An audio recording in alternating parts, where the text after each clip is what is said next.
ফজরের নামাজ কাজা হয়ে যাওয়া এটা হলো একটা কমন বিষয়। রাসূলুল্লাহ সাল্লাল্লাহু আলাইহি ওয়াসাল্লামের একটা হাদিস, মান নামা আন সালাতিন আও নাসিয়াহা ফালিয়ুসাল্লিহা ইযা যাকারাহা ফাইন্না যালিকা ওয়াক্তুহা।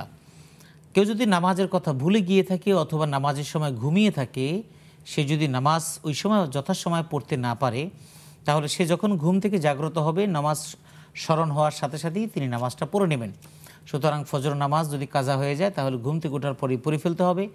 আর এটা যদি এমন হয় যে এটা জানা ছিল না, এখন অনেক দিন আগের ফজর নামাজ হয়ে গেছে, তাহলে এখন যে কোনো সময় ধারাবাহিকভাবে যদি দীর্ঘ সময় হয়ে থাকে, দীর্ঘ সময় হয়ে গেলে তাহলে এখন যে কোনো সময় এগুলি কাজা আদায় করে নেবে। জি, আমাদের হাতে প্রশ্ন আছে। আমাদের আলী হামজা ভাই, তিনি প্রশ্ন করেছিলেন যে মোহরানা আদায় না করে যদি মৃত্যুবরণ করে কেউ, কোনো ব্যক্তি, তাহলে তার পক্ষ থেকে কেউ আদায় করলে হবে কিনা, বা আসলে নিয়মটা কি?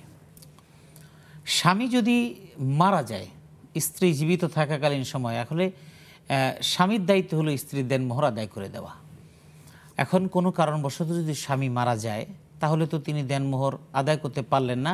এই অবস্থায় স্ত্রী তাকে মাফ করলো কিনা, স্ত্রী যদি তাকে মন থেকে মাফ করে দেয় তাহলে সেটা স্ত্রী মাফ করে দিলেন। যদি সেটা মাফ না করে, যদি তার অন্য কেউ আদায় করতে চায়, তাহলে সেক্ষেত্রে ওই মাইয়েতের যে সম্পদ, এই সম্পদ থেকে তার স্ত্রীর ঋণ আদায় করতে, এটা তার ঋণ। তাহলে ওয়ারিস যারা আছে, ছেলে মেয়ে যারা থাকবে, তাদের দায়িত্ব হবে যে প্রথমে তার ওসিয়ত পুরা করা, দাফন কাফনের ব্যবস্থা করা, তার কোনো ওয়াদা থাকলে পূরণ করা, আর ঋণ থাকলে পরিশোধ করা। যেহেতু এটা তার মায়ের কাছে তার বাবার ঋণ, আর মা যদি ক্ষমা না করে থাকেন আন্তরিকভাবে, সাধারণত এটা হয় না, কারণ স্বামী মরে গেলে কোনো স্ত্রী ওইটার মনে রাখে না, তো সেটা তারপর মাসালা জানা দরকার। তাহলে সেক্ষেত্রে ওই স্বামীর অংশ থেকে প্রথমে দেনমোহরের অংশটা তাকে পরিশোধ করে দিবে। যে বেতের পরে কোনো নফল নামাজ পড়া যাবে কিনা?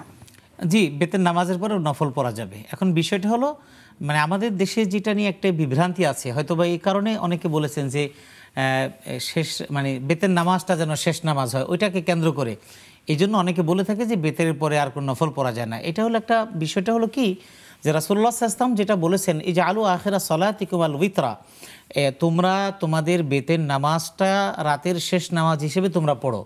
তার মানে হলো যেই মানুষটা বেতের নামাজটা রাতের বেলা তাহাজ্জুদ সালাত শেষ করার পরে এরপরে বেতের পড়বে, বেতের পড়ার পরে আজান দিয়ে দিবে ফজরের, ফজরের পরে তিনি ফজর নামাজ পড়বেন, ওই ব্যক্তির ক্ষেত্রে বেতের পরে আর কোনো নফলের সুযোগ নেই। কিন্তু যেই মানুষটি এশার নামাজ পড়লেন, এশার নামাজের পরে যথারীতি বেতের পড়ে তারপর তিনি ঘুমিয়ে যাবেন, সেই ব্যক্তির জন্য এশার নামাজের বেতের পড়ার পরে তিনি অনায়াসে তিনি নফল নামাজ পড়তে পারবেন, তাতে কোনো সমস্যা নেই।